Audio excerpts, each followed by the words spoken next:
Good afternoon and welcome back to The World as We See It. This is Baba Shaka. We've got some breaking news. Took place maybe a day or so ago in Togo, West Africa. On Monday, in one fell swoop, Togo's ruling party changed the rules. They adopted a new constitution and changed the country's government from a presidential system to a parliamentary one. Now, we all know that the past couple of years we've been seeing some revolutionary action taking place in West Africa. Some people in the West and other places would refer to these revolutionary actions as coups. And I'm talking about what took place in Niger, in Burkina Faso, and in Mali. We thought we were seeing a revolutionary action in Guinea-Conakry, but it turned out that it was just a change of personnel, and the same thing in Gabon. Okay, and then of course last week we had the elections in Senegal, where the people themselves decided, they told the outgoing president Macky Sall, there'll be no playing around with the Constitution to give yourself extra time. He tried to postpone the election and give himself extra time. The people said no. And as a result, the elections were held, even though they were late. And we got a new and young president, Bashir Faye, who is about 40 or 44, I'm not quite sure. But he is a Pan-Africanist, and he's definitely talking about moving away from under the influence and the domination of France. Okay, that's revolutionary. Okay. Now, what's taking place in Togo?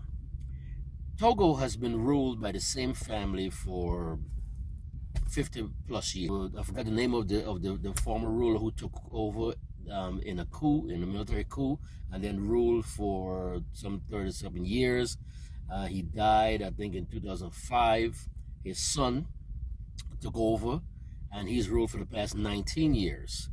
Well, they see the writing on the wall. They say, wait a minute, these young people in Africa are not playing the same games that have been played in the past. See, about 50% of the population on the continent is under 30 years old. These are young people. These are people who have not grown up under the colonialism. They didn't grow up during the colonial times.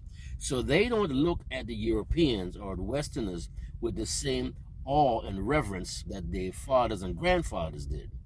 They basically look at these neo-colonialists, these Westerners, these Europeans as exactly what they are: thieves, colonizers, exploiters of Africa's resources. And they're not having it anymore. They're changing it. Where they're going to use military action, they call it military coup, I call it military revolution in Burkina Faso, Niger, and Mali, or in a political revolutionary takeover, as was recently done in Senegal. So the head of Togo sees what's happening. So they decided to play around with the Constitution once again, because in the past 19 years, the ruler, the president of Togo, has been making changes. See, you're only supposed to be president for 6 years, but every 6 years they have something that looks like an election. They tweak the Constitution a little bit, and whammo, voila, he's president again. So he sees what's going on. So they've changed the Constitution again. Now there are not going to be any elections as far as the people voting. They've moved from a president from a president type government to a parliamentary government. But now instead of the people voting for the leader, the parliament will then vote for the leader. Now that sounds cool. Parliamentary stuff is something like yeah, that's another form of democracy. No, it's another form of democracy, because in order to become prime minister, because that's going to be the new position now, prime minister, for the leader, in order to become prime minister, you just have to have enough votes in parliament. and they keep voting for you every 6 years. You got enough votes in parliament, they make you prime minister. And of course, the ruling party dominates parliament. And if the people are left out of the voting, then nothing changes. They just hold a dominant position in parliament, and they keep making this guy prime minister, quote unquote, leader, forever, until he dies in office like his father did. So the opposition in Togo, they're saying, no. We're not having it. We're going to fight this. And I hope they do.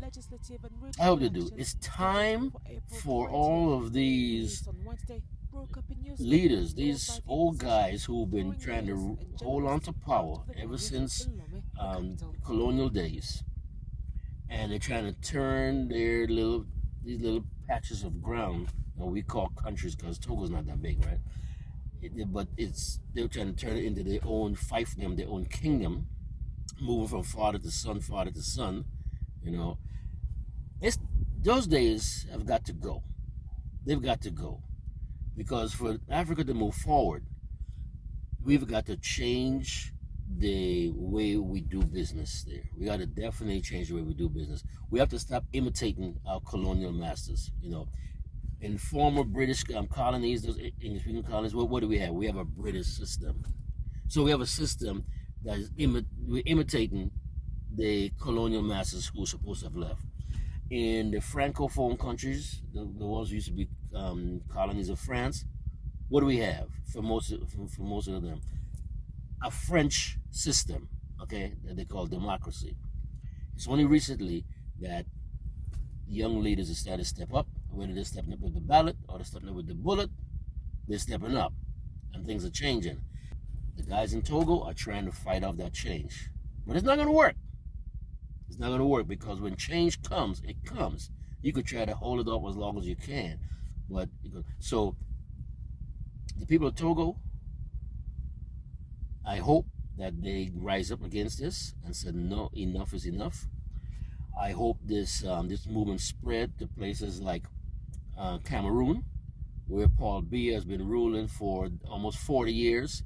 The guy spends more time in Europe than he does in Yaoundé, because he says the weather in Europe is better for his health.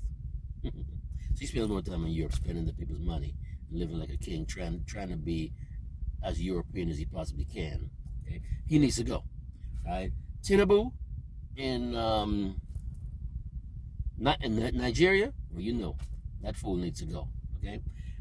Of course, this is the world as we see it.